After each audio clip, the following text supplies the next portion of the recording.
اعوذ باللہ من الشیطان الرجیم بسم اللہ الرحمن الرحیم۔ شیطانی وسوسوں سے نجات کا وظیفہ۔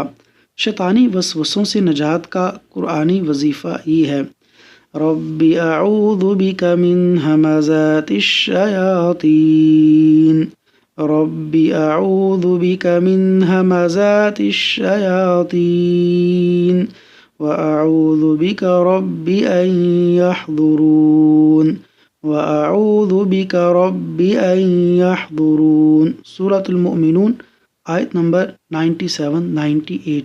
ترجمہ: اے میرے رب، میں تیرے ذریعے شیاطین کے وسوسوں سے پناہ مانگتا ہوں، اور اے میرے رب، میں تیری پناہ چاہتا ہوں کہ وہ میرے پاس آئیں۔ اللہ تبارک و تعالی ہمیں شیطانی وسوسوں سے محفوظ فرمائے، آمین یا رب العالمین۔